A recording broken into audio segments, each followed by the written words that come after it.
Di industri musik Indonesia era 80-an hingga awal 2000-an, nama Atik Sibi begitu ikonik.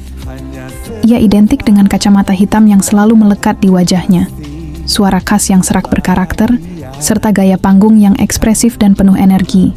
Tak sedikit yang menjulukinya sebagai Madonna Indonesia karena keberaniannya bereksperimen dalam penampilan dan musik. Ia mempopulerkan sejumlah lagu hits seperti Risau dan Terserah Boy, yang hingga kini masih dikenang para penggemarnya. Dengan gaya energik, kerap tampil tomboy dan ngerok, Atik menjelma menjadi salah satu lady rocker papan atas, yang memiliki ciri kuat dan sulit tergantikan di zamannya. Namun di balik sorotan lampu panggung dan gemuruh tepuk tangan, ada sisi lain dari seorang Atik Sibi yang jarang terlihat publik. Di luar persona rockstar yang kuat dan berani, ia adalah perempuan yang juga menjalani dinamika cinta, pernikahan, perpisahan, dan perjalanan menemukan kebahagiaan baru. Ketika karirnya berada di puncak, kehidupan pribadinya pun ikut menjadi perhatian. Ia pernah menikah dengan Roni Sianturi, musisi yang juga dikenal luas sebagai personel trio Libels. Pernikahan dua figur publik ini sempat menjadi sorotan, mempertemukan dua nama besar dalam satu rumah tangga. Namun, seperti banyak kisah lainnya, perjalanan itu tidak berlangsung selamanya.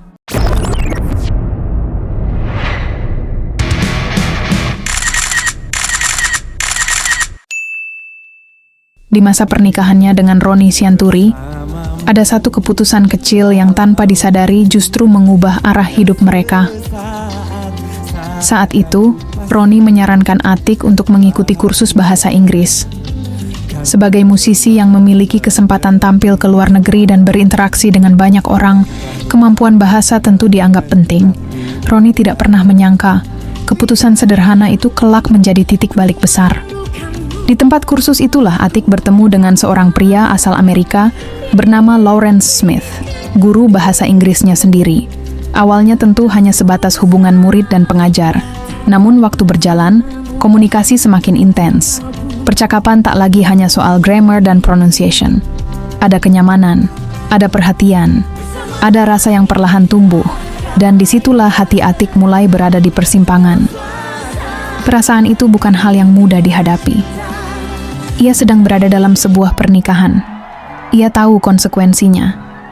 Ia tahu keputusan apapun akan membawa dampak besar. Ketika akhirnya Atik menyadari bahwa perasaannya pada Lawrence bukan sekadar kekaguman biasa, ia berada dalam dilema yang berat. Roni, tentu saja, tidak serta-merta menerima keinginan berpisah. Tidak ada suami yang mudah mengiyakan perceraian begitu saja, apalagi ketika rumah tangga sudah dibangun bersama. Namun Atik bersikap jujur pada perasaannya. Mbak Atik minta maaf gitu, maafin aku ya, aku kok jatuh cinta lagi sama Loren gitu. Tapi Atik itu nggak bisa bohong orangnya. Ya udah dia utarain aja. Aku kan yang sok-sok gitu, kok jatuh cinta ngomong gitu. Terus aku bilang enggak, putusin. Dia bilang enggak bisa apa kamu. Nah lo pusing kan. Jadi akhirnya Om Roni bilang oh ya udah, kalau emang maunya begitu, aku pergi dari rumah gitu.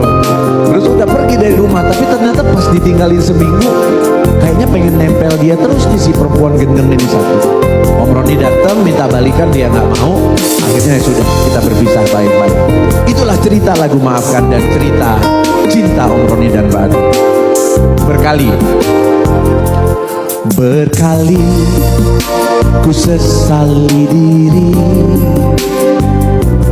kenapa aku tetap cinta dia. Tetapi jawabnya tiada selain tentang dia, dan hanya tentang dia. Atik pun melangkah menuju hidup baru bersama Lawrence. Dari pernikahan dengan Lawrence, Atik dikaruniai dua putri, Kendall dan Kina Smith. Bertahun-tahun kemudian, publik menyaksikan sendiri bagaimana keduanya masih bisa berada dalam satu ruang tanpa kebencian seperti saat momen di acara talk show di TV nasional. Mbak Atik sekarang lihat Mas Roni saat ini gimana nih? He's still good looking. Masih naksir, Mbak? Good looking.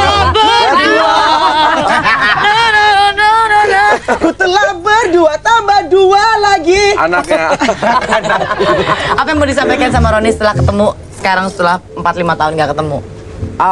Maksudnya apanya itu? Mau disampaikan apa ya? Apa gitu? Gimana ya? Makin muda. Ya yang pasti dia masih Still good muda, looking, ya? kelihatan muda terus. Awet muda ya sekarang ya. muda ya. Oh, deh. Dalam tuh. Ya, tapi kita senang lah kalau mereka akhirnya bisa begini ya, hubungan tetap Yang baik penting meskipun dia udah kelas. sehat itu paling Iya. penting, ya. Dan Anda juga harus lihat nih hasil perbuatan Mbak Atik selama menikah lagi lucu-lucu deh, cantik-cantik. Sini deh, siapa Sini saya. Kendall. Kendall sama Kendall sama cantik banget. Coba kita kasih tepuk tangan dulu. Ini Iya, maksudnya putri-putrinya atas TV. Duduk di tengah ya, sayang. Yang ini, Halo. ini Kina. Cantik banget. Kina. Ini siapa ini nama saya? Gue banget nih mukanya. Ya ilah tadi. Sayang, hai, kamu boleh di sini. Sini, sayang. Tuh, papa tuh saya tuh. Iya. Coba ini kalau di Jakarta bapaknya nih, foto dulu foto keluarga. Loren di rumah jangan marah ya. Ini cuma di acara ceribis aja ya. Baik, pemirsa kita kasih tepuk tangan dulu buat kemudian kita di hari ini.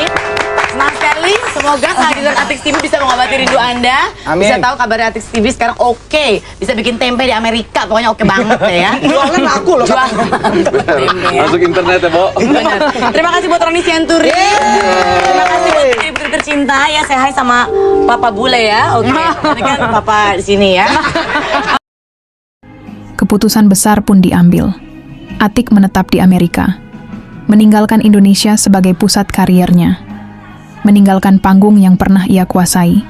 Namun meski tinggal jauh di negeri orang, hatinya tak pernah sepenuhnya pergi. Atik masih sering pulang ke Indonesia, tampil di panggung, menyapa penggemar lama, menjaga silaturahmi dengan sahabat dan keluarga. Menariknya, dalam beberapa kesempatan Atik pernah mengungkapkan bahwa anak-anaknya dulu bahkan tidak benar-benar tahu betapa besar nama ibunya di Indonesia. Bagi Kendall dan Kina, Atik bukanlah ikon musik, ia hanya ibu. Setelah dewasa, Kendall yang kini berusia 29 tahun dan Kina 25 tahun, sering menjadi sorotan netizen ketika fotonya muncul di media sosial. Banyak yang menyebut keduanya cantik dan bule banget. Wajah campuran itu membuat publik terkejut melihat betapa berbeda mereka dari bayangan masa lalu Atik yang rock dan tomboy. Kendall dan Kina tumbuh dengan karakter yang berbeda. Kendall dikenal lebih tertutup. Ia jarang tampil di media sosial, jarang muncul dalam sorotan publik Indonesia. Ia memilih menjaga ruang pribadinya. Tidak banyak potret atau aktivitasnya yang tersebar luas. Sikap itu justru menunjukkan bahwa tidak semua anak dari figur publik ingin hidup di bawah lampu sorot, dan Atik menghormati pilihan tersebut. Berbeda dengan sang kakak, Kina terlihat sedikit lebih terbuka. Energinya terasa lebih ekspresif. Beberapa kali wajahnya muncul dalam dan momen bersama ibunya. Bahkan beberapa waktu lalu, Kina sempat muncul dalam siaran live di akun Roni Sianturi. Momen itu langsung menarik perhatian netizen. Di kolom komentar, sebagian netizen bahkan menyebut Roni sebagai Papa Sambung. Sebuah sebutan yang muncul spontan, menggambarkan betapa publik melihat kedekatan yang terjalin tanpa beban. Dan mungkin disitulah letak kedewasaan yang sesungguhnya. Bahwa hubungan boleh berubah bentuk, tetapi rasa hormat tetap bisa dijaga. Bahwa masa lalu tidak selalu harus dihindari. Kadang cukup diterima sebagai bagian dari perjalanan. Sama mantan saya yang handsome ini Mantan, loh. ya. Cakep memang dia ya. Cakep tapi kamu tinggalin. Nah itu. Sama juga bohong. Nah iya gara-gara apa sih dulu? Embo, orang kamu yang tahu. Ya, gara-gara lanjutkan orang dulu. bule itu loh. Banyak yang Sini, mau lihat sini. ini. Kina dengan ayah sambungnya. Nah, Ayah sambung. Hai. dia malah pengen diadopsi sama kamu kan. Piye ya. Kin sini Kin. Nah, sapa dulu dong, say hi to the audience. Halo, apa kabar? Piye? Piye kabar ya? Piye kabare? Dia kan suaranya bagus ya. Oh bagus. Nggak mungkin. Oh pemalu yakin ya. Oke, nih, Ini anak saya. nih deketin. Ini bontotnya. Ini bontot ya? Iya, iya, nomor bontot. 2. Jadi Yang gede Kendall yang namanya. pertama ya. Kendall. Kendall itu kerja di mana ya, Git? Di DC ya. Masih di Washington. Di Washington DC. Iya. Terus Papa tuh sekarang umur berapa ya? 65. Papa 65 ya? Wow. Ya manggilnya bapak. Sudah kakek-kakek. Sudah kakek-kakek. Oke, Mbak Ati kesenian. Ya, Oke, terus. kesenian. Oke, ini kita bertiga ini yang harus kita selama ini selalu jaga apa ya? Hubungan ya, Kina ya. Persaudaraan, tali persaudaraan tuh selalu dijaga karena Kina dari mulai lahir udah ketemu Om Roni ya, Kina dari kecil sampai akhirnya pindah. Jadi Om Roni seneng banget karena apa namanya sampai hari ini hubungan persaudaraan masih tetap terjalin karena mamanya orang Jawa ya, gitu ya.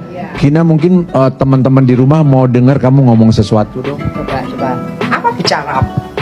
Siapa dong? Iya. Apa? Coba kamu tanya. Gini aja Kin, bisa cerita apa yang kenapa kamu suka Indonesia dan kenapa mau pilih tinggal di Indonesia?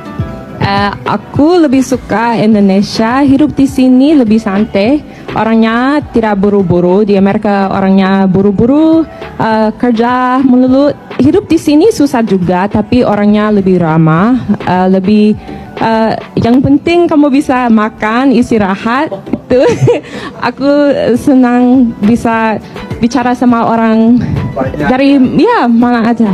Ya. Iya. Sama itu apa tadi? Selain makan Indonesia Es tuh kolak. cendol, Oh, es es campur, cendol. kue lapis, Kue klepon. lapis, kelepon. Pisang goreng. Pisang goreng. Iya, semua. Oke, kita kasih tepuk tangan dulu deh buat Kina. Terima kasih ya, Kin. Terima kasih. Om Roni udah siapin makan loh kalau kamu mau makan. Kamu mau makan deh? Satu lagu lagi atau satu lagu lagi? Teman-teman terima kasih. Muat nggak nih kira-kira Kina dulu? Sepertinya muat. Bahwa itu kado dari Papa Sambung. Kado dari papanya muat Nah, ternyata. muat ya? Mudah-mudahan kamu suka ya, Kin. Sini dong. Tengah sini suka ya tuh. Kina pulang kapan? Bentar lagi. Oh, sebentar lagi ya. Kan bisa dipakai buat di sini, buat di sana juga bisa kan? Bisa kan? Sini ada poketnya loh. Ada poketnya, iya. Jadi biar kamu ingat sama Papa Sambung terus ya. Kamu suka ya Gina? Ah. Lucu ya. Nah, minta jalur bapakmu, bapakmu. Ini bapak aslimu tau nggak? Itu cuma tak rahasiakan kemarin tuh. Aslinya itu aku hamil duluan sama bapakmu yang ini. Terus aku mencari korban orang bule. Ya. Goblok. Dong. Apa? Nah, kayaknya ini nggak muat, Kin. Enggak. Kecil itu. Tapi kamu seneng kan satu style ini satu? Iya, yang tapi ini? ukurannya nggak ada. Berarti nanti dari Papa Sambungnya kalau mana yang kamu suka silakan ambil, nanti Papa yang bayar. Lah kamu itu mau tes DNA apa piye? Oh jelas-jelas anakmu dewe darah dagingmu loh. Kok ora diakoni to iki? Pak, DJ Panda aja ngaku.